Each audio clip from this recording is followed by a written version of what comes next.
La mañana en directo. Estamos en comunicación con Giovanni Alfonsín Carlo Ayllón.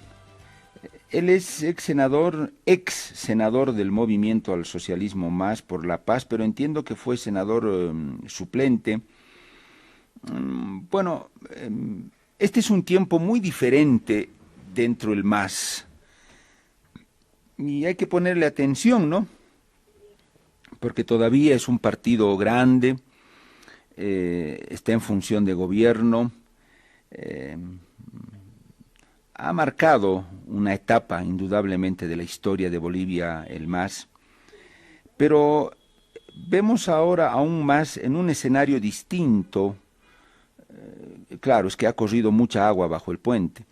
En los 14 años en los que gobernó Evo Morales, veíamos aún más en el que nadie podía tener un discurso contrario al establecido por la cúpula del MAS y por la cúpula de las organizaciones sociales. O sea, no había librepensantes. Lo dijo muy claramente Álvaro García Linera. Aquí no hay librepensantes. Todos alineados y el que no le guste, bueno, ahí tiene la puerta. Y veíamos eso, era una cuestión monolítica, nadie de una hegemonía total. Y no sé si eso es saludable para la democracia de un país, no, por supuesto que no lo es. De un partido, un país que se precie de ser democrático tendrá que preciarse de tener organizaciones políticas con una gran riqueza de diversidad, de divergencia, de discrepancia al interior de los partidos políticos. Porque tratar de hegemonizar un solo discurso e imponerlo deja mucho que desear respecto de la democracia que tú luego, en función ya de gobierno, quieres aplicar a la sociedad. Te deja muchos signos de interrogación. Y este es un escenario muy distinto porque en el MAS ahora se escuchan voces diferentes. Lo que nunca ocurría, voces críticas. Hay una Eva Copa con la cual metieron la pata hasta el fondo en el MAS, la ralearon, como se dice a Eva Copa. Hoy es la alcaldesa más, una de las más, si no la más votada del país, es alcaldesa del Alto, pero no por el MAS, por otro partido.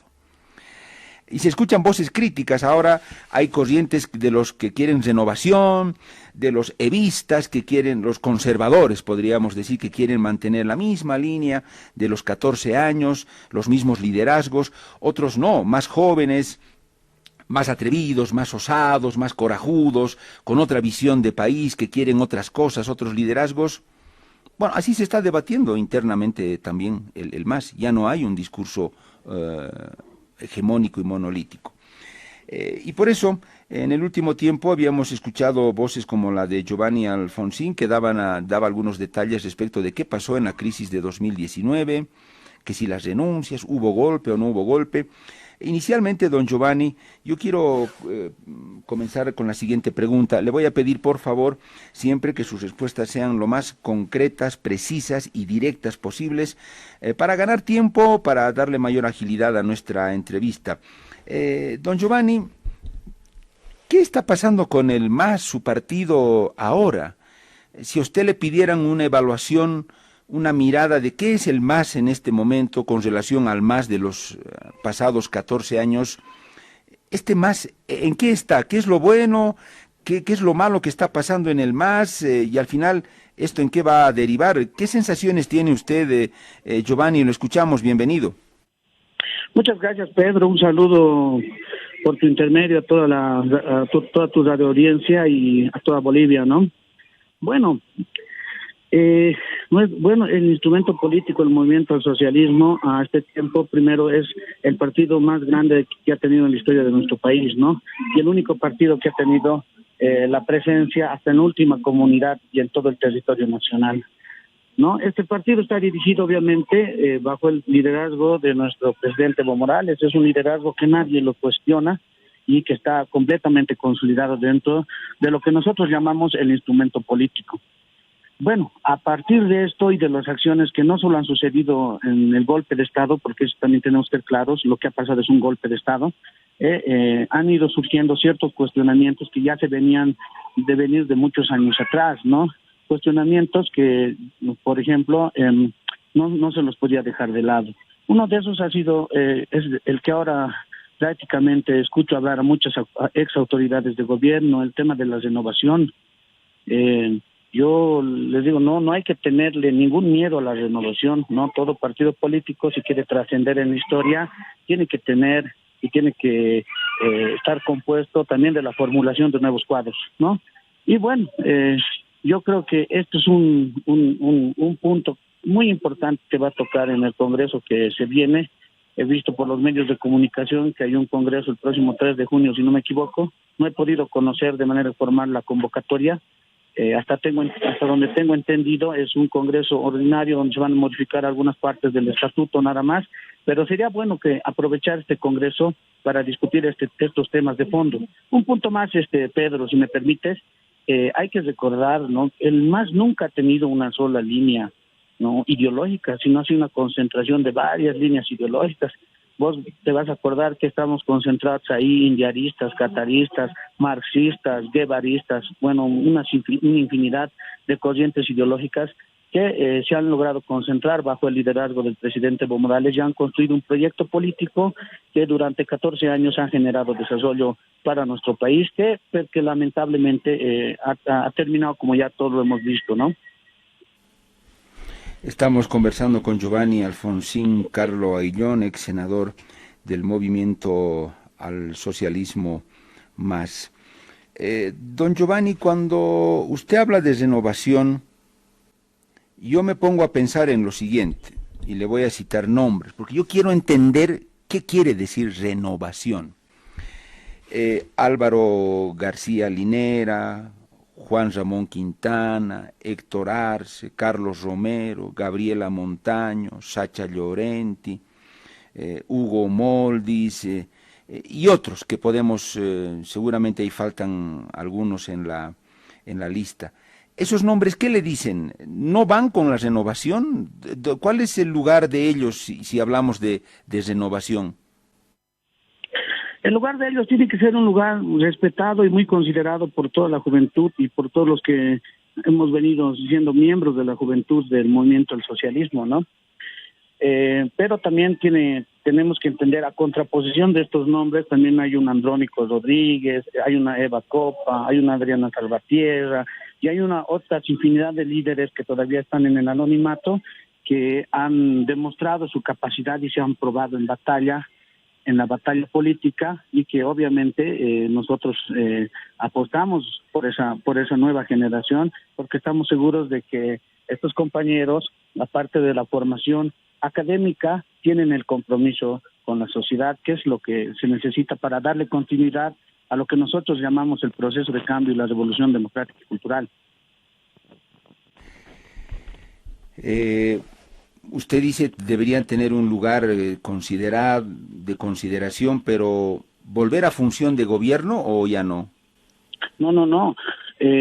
Lo que yo digo es que ellos están ahí en un lugar muy considerado. Nosotros les tenemos mucho respeto, muchos de ellos han sido parte de nuestra formación ideológica y política, pero a contraposición de esos nombres han surgido varios nombres, como el que te repetía, Andrónico Rodríguez, Eva Copa, que en su momento han demostrado tener la capacidad y además la valentía de quedarse en su país y conducir lo que quedaba del movimiento al socialismo. Bueno, entonces renovación significa que para ellos ya no es tiempo de estar en el gobierno. En otros lugares sí, pero ya no gobernando. Sí, yo creo que parto de la decisión que han tomado las organizaciones sociales, el Pacto de Unidad, que son la columna vertebral del movimiento del socialismo, ¿no? Y ellos han decidido que varios de estos personajes no vuelvan ¿cómo se dice?, a la función de gobierno, ¿no? Y hemos visto que es una posición prácticamente de Estado, que hasta por ahí estamos viendo que se está respetando. Yo creo que eso es saludable para que se dé oportunidad también a nuevas generaciones y otros cuadros políticos que no necesariamente son jóvenes, pero que siempre han estado ahí, para que puedan ellos también demostrar la capacidad que tienen y el compromiso que tienen con nuestro proceso de cambio. Pero hoy en día, Giovanni, ¿usted ve a Evo Morales rodeado de los de siempre o ve sangre nueva a su alrededor? Primero, el liderazgo del presidente Evo Morales es incuestionable y está consolidado dentro del movimiento al socialismo. Nosotros, yo le hablo ya de manera bien particular, lamentamos que algunas ex autoridades de gobierno sigan apegados al liderazgo del presidente Evo Morales. No, o sea, nosotros no vemos que le hacen ningún bien estar apegados al liderazgo del presidente Evo Morales, sino simplemente le generan más desgaste. Entonces, bueno, están ahí, andan detrás de él y es lo que muchas organizaciones y muchos militantes del movimiento del socialismo todavía critican. ¿Usted podría mencionar algunos nombres de esos que siguen apegados? Usted me ha mencionado muchos de esos nombres, la mayoría de esos, si no son todos. ¿Que siguen ahí? Claro.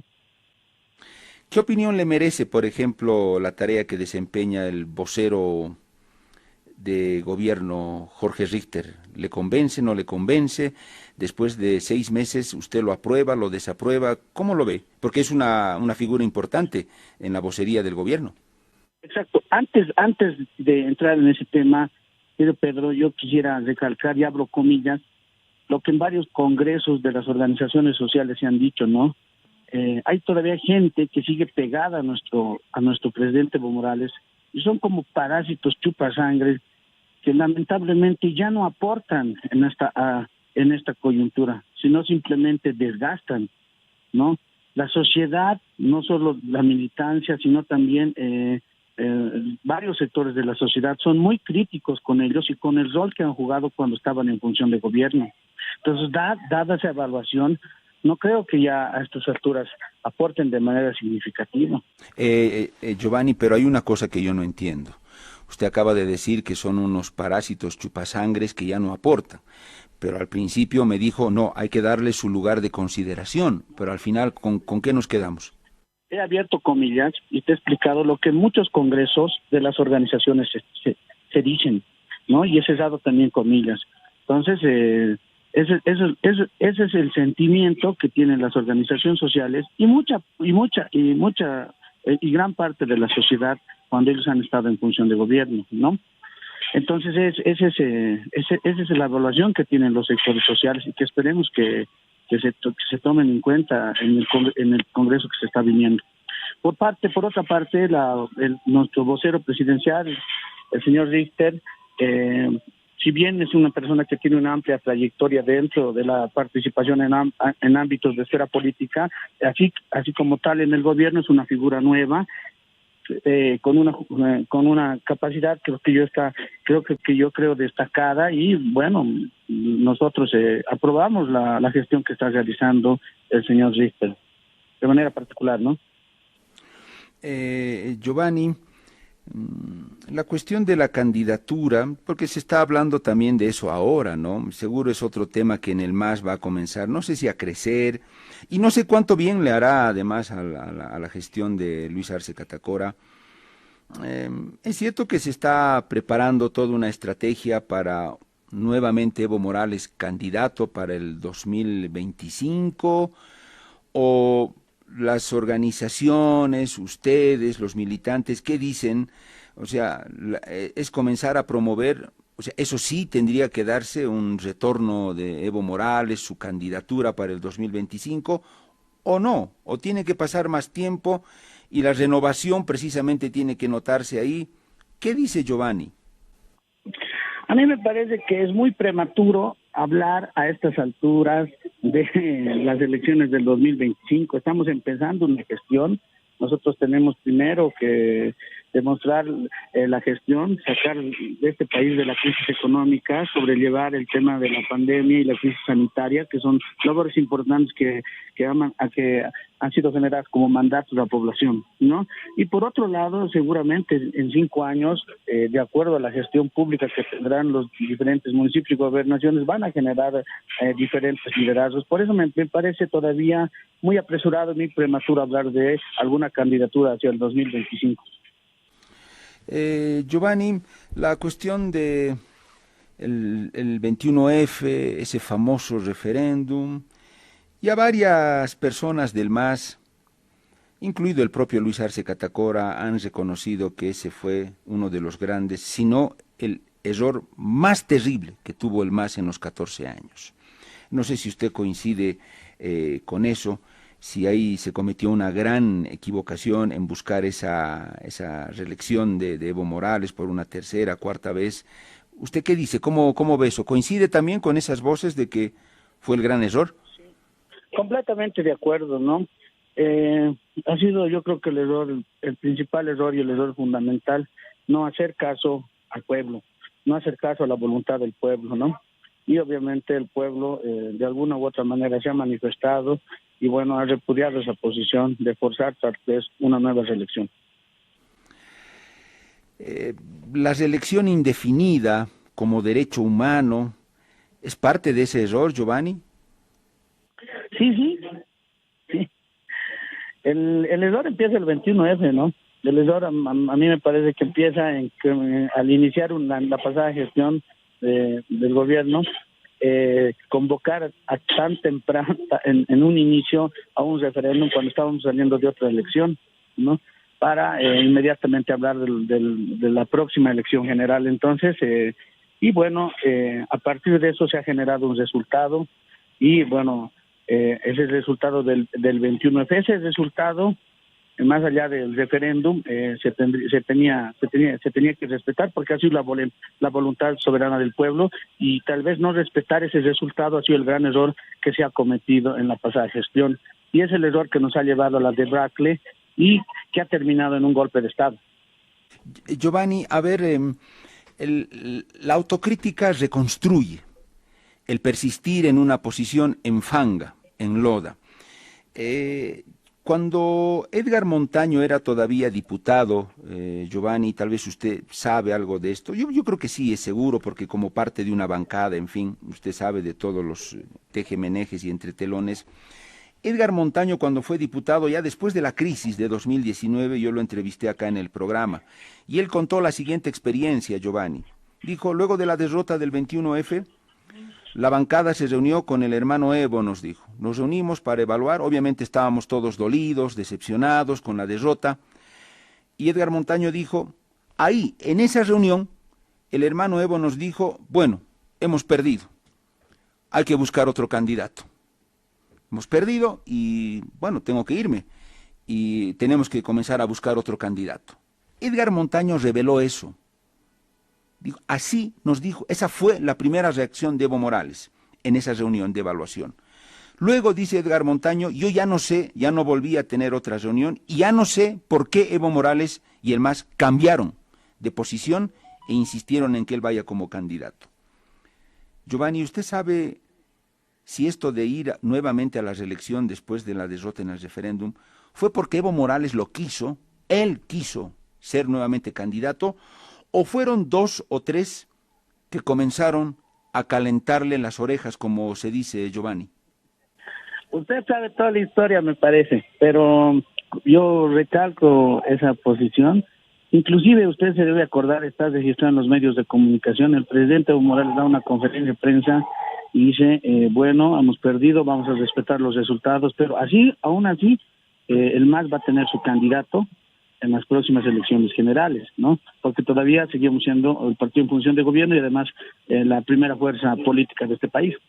Entonces nosotros nos quedábamos con esa impresión, ¿no? Que terminando la gestión, seguramente las organizaciones sociales y los que componen el movimiento del socialismo, junto con el presidente Evo Morales, iban a decidir quién iba a ser ese futuro sucesor, ¿no? Nuestro candidato a las próximas elecciones generales.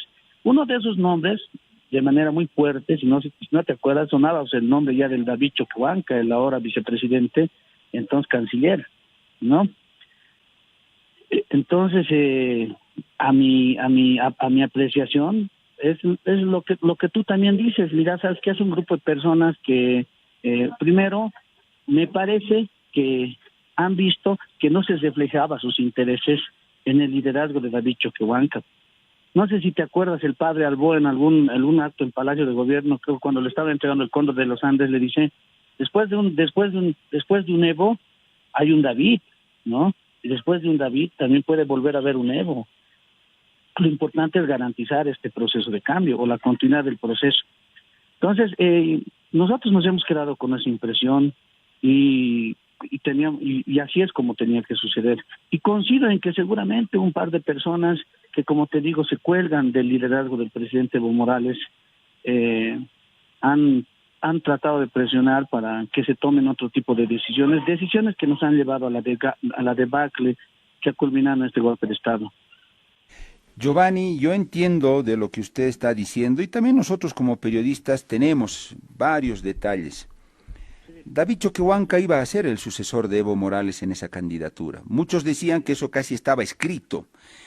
No sé si porque lo quisiera Evo Morales o porque los sectores sociales, indígenas, campesinos, así iban a querer que Choquehuanca tome la posta. Y eso creo que no le cayó nada bien a un sector del MAS que no eran, Giovanni, no eran precisamente campesinos ni indígenas. Eran cualquier cosa menos eso. Y no les cayó bien la idea. Y en tu hipótesis, ¿tú crees que fue el ala que comenzó a insistir, a construir, a fabricar, a planificar la idea de la repostulación de Evo Morales? ¿Tú lo lees también de esa manera? Lo que estamos diciendo es un secreto a voces, ¿no? Y es verdad, ese sector y ese ala es pues la oligarquía masista que todavía persiste dentro de los que nunca han pisado la dirección nacional, que nunca les ha interesado el estatuto del movimiento al socialismo, que nunca les han interesado a los militantes del movimiento al socialismo. Lo que más les interesaba era estar sentados en Palacio de Gobierno o en algunas instituciones. Esa gente que vive de la política y no vive para la política o para el servicio al pueblo. Entonces, es esa gente que obviamente no le cae bien seguramente el liderazgo de David Choquehuanca. Pero yo te recuerdo también, más allá de lo que en ese momento ya se estaba empezando a hablar, en esta última elección, también los sectores sociales lo vuelven a elegir a David Choquehuanca como candidato a la presidencia, ¿no?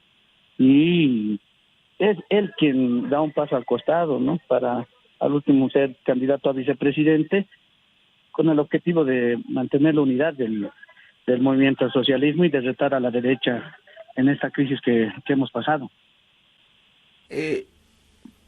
Giovanni, ¿tú no tienes la sensación que acá es cuestión también de pronto de que Evo Morales no quiere sombra? Yo utilizo el término indio, pero no en términos peyorativos ni despectivos, por si acaso, Giovanni. Siempre lo aclaro así, sino simplemente para graficar ideas, darle una cierta fuerza sociológica, teórica, de análisis al utilizar este término. No es que un indio teme que otro indio le haga sombra y de pronto lo haga mejor que él.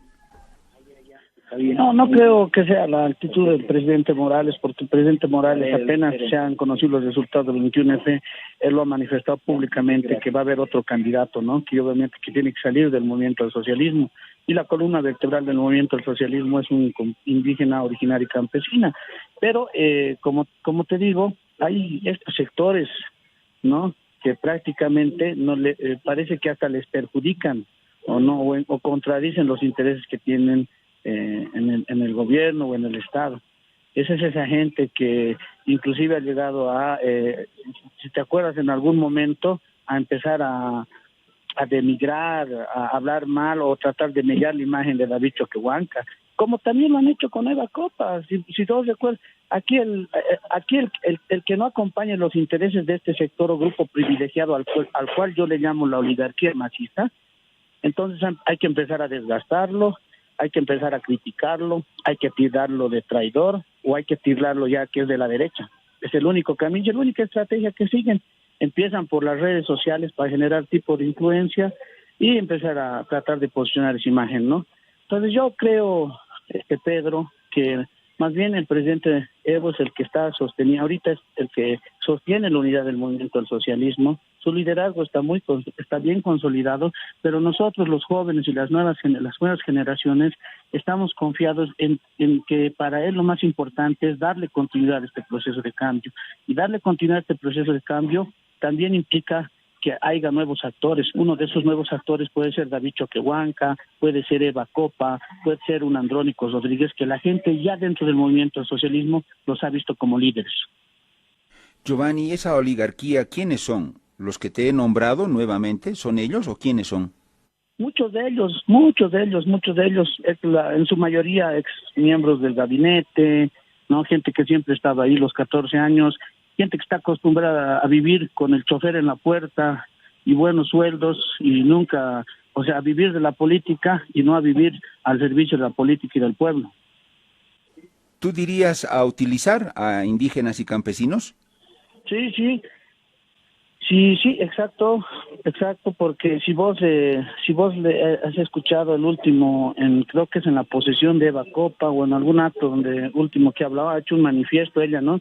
Donde indica que prácticamente no podemos vivir tras digamos los intereses de unos pocos en desmedro del beneficio de muchos o de las grandes mayorías, ¿no? Gente que está acostumbrada a vivir del Estado, a vivir del gobierno y no como lo ha predicado nuestro presidente Evo Morales, sino a servir al pueblo.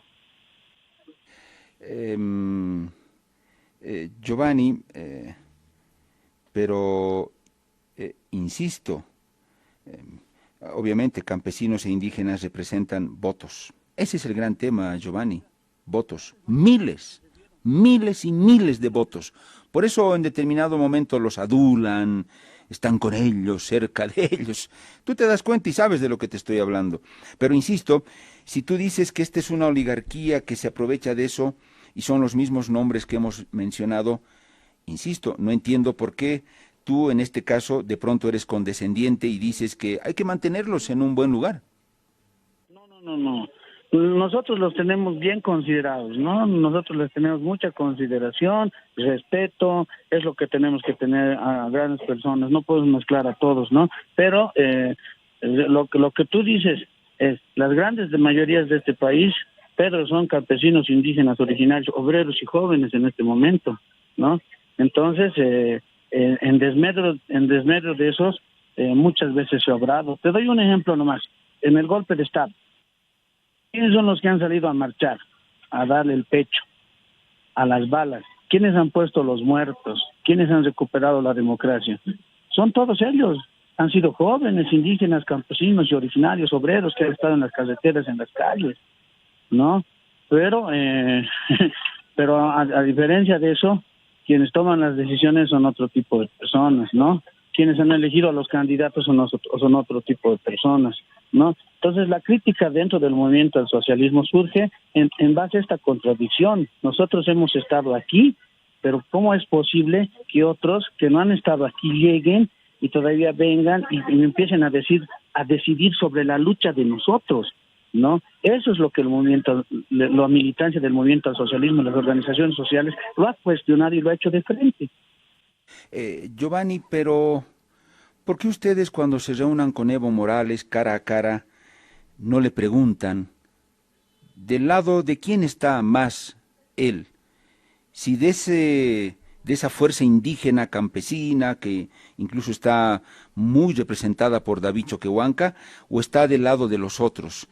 ¿Tú no crees que ese es un gran reto para Evo Morales, que de una vez le diga de frente a su partido en quién confía más él? ¿En esos indígenas campesinos o confía más en esos, entre comillas, asesores y esos que todavía los rodean y se cuelgan del jefe? ¿Tú no crees que en eso también Evo Morales debería ser bien clarito? Sí, vamos a esperar nosotros este tipo de debates y discusiones se las toman en un congreso del movimiento al socialismo y eso obviamente es ahí donde el espacio donde vamos a debatir este tipo de contradicciones que tenemos, pero yo concuerdo con vos. El presidente Evo Morales es un presidente que tiene su liderazgo consolidado sobre la fortaleza de las organizaciones sociales y tiene que estar al lado de sus organizaciones sociales, al lado de sus movimientos, tiene que estar al lado de su pueblo, ¿no? Y obviamente segura esta idea vamos a ir y la vamos a manifestar en el Congreso del Movimiento al Socialismo. Ya para terminar, Giovanni, agradeciendo tu tiempo, ¿por qué David Choquehuanca sigue ahí?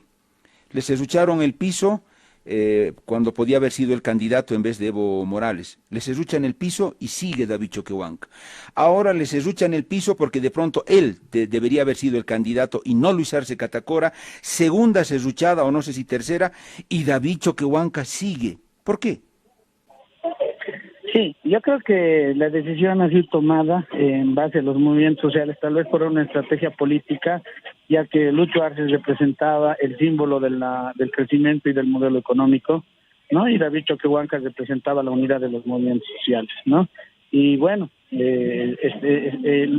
yo te puedo aseverar que David Choquehuanca sigue ahí, uno, por mantener la unidad de los movimientos sociales y la unidad del movimiento al socialismo, ¿no? Y otro por su larga trayectoria y perseverancia que ha tenido durante toda su vida en pro de los movimientos sociales, el movimiento indígena, y para que no vuelva a la derecha este país. ¿Tú dirías, Giovanni, que la relación entre Evo Morales y David Choquehuanca es muy buena o distante? No sé, la verdad, te mentiría. Mira, yo estoy apartado ya de este tema un buen tiempo, pero bueno, yo les he visto en varios actos de manera conjunta junto al presidente, ¿no? Yo creo que ellos están apostando, perdón, por la unidad del movimiento al socialismo y por la unidad de los movimientos sociales. Giovanni, tú has mencionado varias citas, reuniones, declaraciones. Yo solo en el cierre te menciono lo siguiente en la cuestión del TIPNIS, cuando el gobierno nunca quiso reconocer que metió la pata hasta el fondo en el TIPNIS, cuando Choquehuanca en un discurso en Palacio dijo bien clarito, para buen entendedor, pocas palabras, Giovanni, y lo dijo David Choquehuanca: no hemos sabido escuchar el llamado del jaguar de la selva. Lo dijo bien clarito, Giovanni. Que no hayan querido entender, pero ese creo que fue un mensaje a Evo Morales, al gobierno, y no sé a cuántos eso seguramente les cayó como una patada, ¿no? Sí, te puedo comentar algo sobre el tema de manera muy puntual. A nosotros nos sorprendía, ¿no? Y el conflicto prácticamente ya estaba solucionado antes de Chaparina, inclusive con la venia de Naciones Unidas, donde casi después de que prácticamente ha ido todo el gabinete y no ha tenido solución, va un David Choquehuanca y le da solución a este tema. Seguramente pues, ese grupo de personas que no quería a David Choquehuanca lo increpa, y de manera repentina ya entran la policía y todo y rompen todo lo que ya se había solucionado. ¿Ese fue otro gran error, Giovanni? Por supuesto, yo creo que no son errores involuntarios, sino son errores voluntarios, ¿no? Muy bien, Giovanni, te agradezco por esta entrevista. Ojalá que en algún momento pudieras estar acá en el estudio, porque sobre esto hay mucho que hablar. Me hubiera gustado que hablemos sobre el tema del golpe. Yo ahí tengo algunas observaciones, pero no nos va a dar el tiempo. Por eso, ojalá podamos tenerte acá en algún momento en nuestro estudio. Giovanni, fue un gusto. Entiendo que eres una persona bastante joven y en cualquier momento volveremos a conversar. No, muy agradecido, Pedro, agradecido con tu radio audiencia, y yo predispuesto a cualquier momento para conversar sobre cualquier tema. Giovanni Alfonsín Carlo Ayllón, ex senador del Movimiento al Socialismo Más por la Paz, senador suplente. Ustedes han escuchado el análisis, la mirada que él tiene sobre el MAS y muchas cosas que tienen que ver con el MAS, lo que fueron los 14 años, errores garrafales, virtudes, pero el MAS es un entramado muy, muy complejo, fuerte, pero a la vez muy complejo. Y si esas complejidades no son bien armonizadas y bien leídas, se pueden convertir en las peores debilidades.